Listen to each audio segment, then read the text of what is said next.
Écoutez les enfants, dans le bon sens du terme, avant de prendre ce livre, vous prenez une énorme boîte de Kleenex parce que vous n'arriverez pas à pleurer. Même les catcheurs, hein, même les bodybuildés tatoués, je suis sûr que vous mettez ça dans une prison américaine où ils s'entretuent. Les gars, ils pleurent, c'est pas possible. Hein. Mais ils pleurent, bon, c'est pas glauque dans le sens malsain et tout. Un visage d'ange, ça veut bien dire ce que ça veut dire. On est dans une ville anglaise ou américaine. Américaine. On retrouve un petit garçon assassiné dans une aire de jeu. Hein. Et il s'avère qu'en recherchant, ce petit garçon, la dernière fois, a été vu avec un autre petit garçon et qui se bagarrait.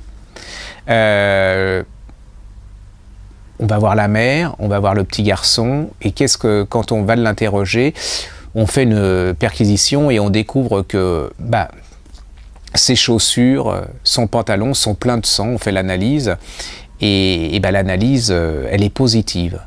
Et qu'est-ce que vous pensez que ce petit garçon de 12 ans, vous dites, il va être complètement détruit, ce petit... Et pas du tout, il est d'une froideur, d'une arrogance, d'une intelligence, et vous mettez à douter de la... Vous dites, il y a quelque chose qui ne va pas là-dedans, c'est trop évident, il ne peut pas être le meurtrier. On cherche un avocat, et cet avocat, ça va être Daniel. Et Daniel, en fait, ce roman extraordinaire, un bouleversant d'émotions, c'est la vie parallèle de ces deux petits garçons.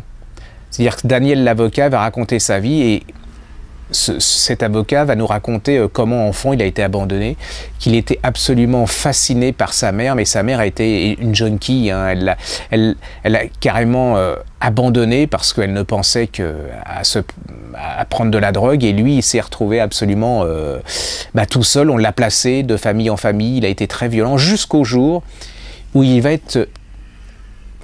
dans une autre famille d'accueil, mais avec une seule personne, une dame d'un certain âge qui s'appelle Minnie, dans une ferme, dans un petit village loin de Newcastle, parce que lui est originaire de Newcastle.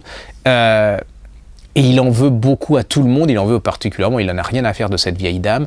Et vous allez voir comment cette vieille dame elle va l'adopter, hein, elle va le charmer, elle va... Voilà.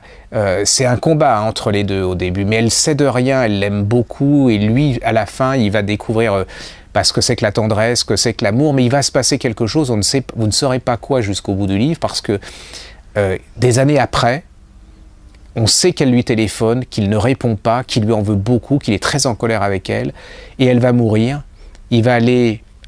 Il ne va pas la voir, hein, il ne va pas aller la voir alors qu'elle va mourir. Il va aller à son enterrement, et là, vous allez découvrir petit peu par petit peu. Il va vous raconter sa vie, hein, il va raconter sa vie jusqu'à à sa vie d'avocat, il va raconter la vie dans ce village, il va raconter cette femme qui est bouleversante, hein, on se demande quel est ce secret, qu'est-ce qui a fait que il lui en veut tant. Et puis, en parallèle, il y a l'histoire de ce petit garçon qui est un assassin ou pas un assassin. Est-ce que le fait d'être magnifique, d'être un petit garçon avec une gueule d'ange, est-ce qu'on peut ne pas être meurtrier? Est-ce qu'on peut être meurtrier? Est-ce qu'on peut être froid? Ou est-ce que vous ne saurez pas jusqu'au bout les deux secrets, c'est-à-dire pourquoi il en veut tellement à cette femme qui lui a tout donné quelque part, et puis pourquoi est-ce que cet enfant est un meurtrier ou pas un meurtrier. C'est une réussite extraordinaire, je veux dire. Vous vous en souvenez toutes. Alors attendez, moi ce bouquin, je l'ai lu il y a 2 semaines, 3 semaines, j'ai encore les personnages dans la tête, j'ai encore Minnie, la vieille dame, avec ce petit garçon dans la ferme, avec ce chien qui les suit partout, comment il y a des scènes absolument extraordinaires, c'est-à-dire que par exemple, il est sur le chemin de l'école, et les gens du village n'aiment pas trop Minnie, la dame, on la traite de sorcière, on pense que elle a assassiné son mari et sa fille. Et puis il se fait tabasser sur le chemin de l'école, et il n'en peut plus, et il a le nez cassé, il est en sang, et qu'est-ce qu'il va faire? Il va prendre la route, il veut retourner à Newcastle, un camion va l'amener là-bas, et il va retrouver la maison où il habitait avec sa mère, et là il y a des scènes absolument extraordinaires, parce qu'on se rend compte qu'elle n'est plus là, que la maison elle a brûlé, il rentre dans cette maison, et la seule chose qui est intacte, c'est le placard où sa mère mettait ses vêtements, et où il y a ses vêtements, et ce petit garçon va rester prostré dans ce placard avec l'odeur des robes de sa mère.